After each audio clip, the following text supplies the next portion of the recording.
onego bed ni rango kendo ka inono gi yo makare bende ikono mano kinyi makawuono ni to pachi en mane ywak mag jopuonj hie to gin mage kiwacho ni nyaka sani weche gi mag ndiko gi e tich ma be nyalo bedo achiel kuom gigo magirango ni nitiere ndalo 14 ni ndalo 14 gi korumo Hesbon ka onge gimoro amora ma otimore ma olemo moro amora oko iwacho ni twak oko nyago olemo kata kokoluongo e bura bang' ndalo 14 gi TSC nyalo timo kata kokentie nat riwruok maru ma intiere kanyo.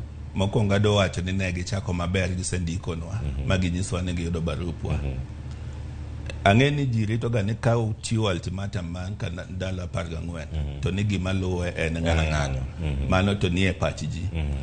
Lakini structures mag negotiation nitie kaka iluwe. Wan kaka jonat wan gi organ maro miluongo ni National Executive Council. Ene mo bedo piny to mi ochiwo chik niya ka koro gini ok otimore, what is the next step? Lakini wan gi labor kaka iluwo weche mag labor. Kwasechiwo 14 days to koro watiwo notis mar the next action monego watim. Ma notice ni biro 7 days bang these 14 days. Koro in total obedo 21 days. Lakini koro otimore ni wasechiwo notice koro one on the right side of the law. To koro kwa luongo National Executive Council, to National Executive Council nyiso ania nyocho wachiwo notice TSC poko luongowa. Koro the next step en ng'anyo kata en the Labor Relations Court kata en timango.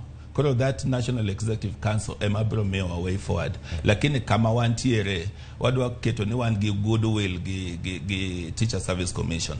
Ni kanyo gisendiko no magi nyiso ni gidwa ng'iya ne gik ma weche manitie be nyocha gisenyiso ni ne gindiko ne Salaries and Remuneration Commission mondo me gi way forward e weche mane waseketo 60% ni. Koro kadipo ni koro gibedo piny magineno ni onego giluongo wan ok be ok wang'iye ni ok gidhi luongowa. Wang'iye ni giseyudo notice gisedwokowa ni gibedo piny girango giluongo mondo obed piny. To kadipo ni ogitimo mano to National Executive Council biro decide on the next course of action. Ma wan be wayie ni ka National Executive Council onyisowa gima watimo mane mobro timo.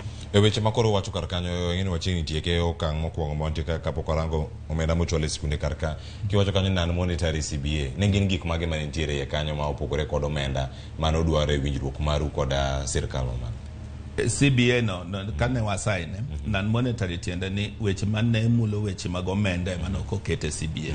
Lakini weche moko to nitie CBA kaka weche mag transfer manitimo oyaye ne koro gol koro onge transfers makamago. Maternity leave mi wacho jopuonj moko be wacho ni ne wasain sex CBA.